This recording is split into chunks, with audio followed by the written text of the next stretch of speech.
India posted 8.2% GDP growth in July-September quarter.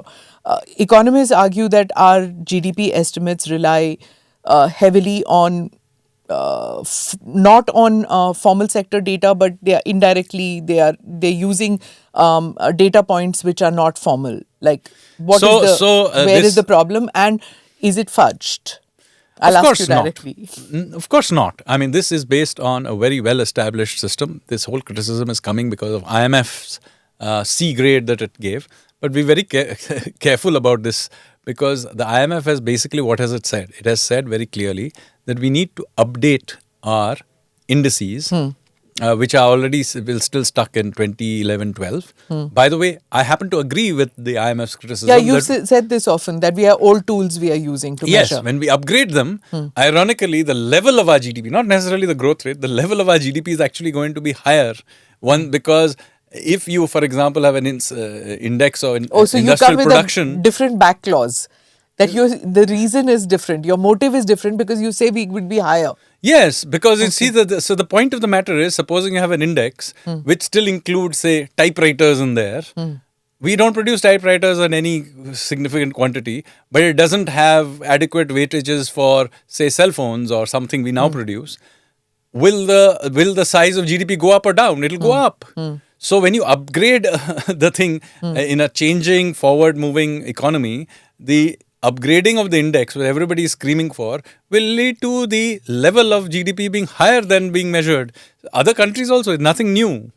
Other countries that do this also see the level goes up. Vietnam did it some time ago, and it turned out Vietnam's GDP was a little bit higher than what they were originally measuring it.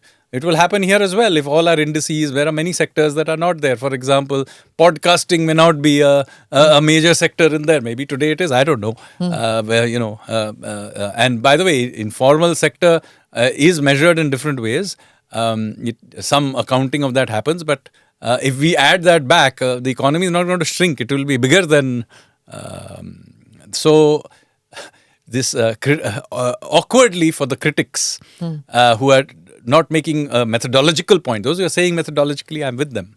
Those who are making a political point, they awkwardly, if and when this upgrade happens, which by the way will happen in February, March of 2026. So not post-budget you're talking just a few months from now. Okay. And when that happens, there will be more complaints that this actually causes GDP level to be bigger. Isn't there an international a way of mapping this? Yes, absolutely. This is common. Every decade we are supposed to do this. We have not done this because the year 2020... See, we went from 11-12, we should have done 21-22. But the 21-22 data had a problem because those were COVID years and the data would have been all over the place. So you had to wait. Now we will do it on 23-24 data, which is So we make our own measuring tools now, which are going to be more reflective of the current situation. realities. Yes, absolutely. So, for all my criticism of Delhi's air quality and municipal management, let me also say that all this construction is also GDP. You can see it all around you. It's not some theoretical thing. I mean, you go to any city, go to Mumbai, look at the new airport, the new coastal road. All of this is GDP growth. And then it facilitates further GDP growth because one, building it is GDP growth, and then using it is also GDP growth. So this is what GDP growth is. So you could visually see that, economic activity is growing. See, many of the states say this, that, okay, you build this big data centers, ye sara data, like for example, Bihar will say that data center banaya aapne, but the jobs that they give out are not enough. There aren't many jobs there.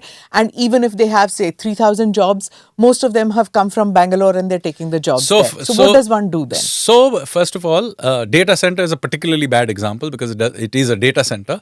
Of course, the construction of the data center, managing it, etc., just creates some jobs. But data centers are by definition data centers, but it's an enabling infrastructure for doing everything else. Yeah. So if you with AI, they'll have 15 people doing it.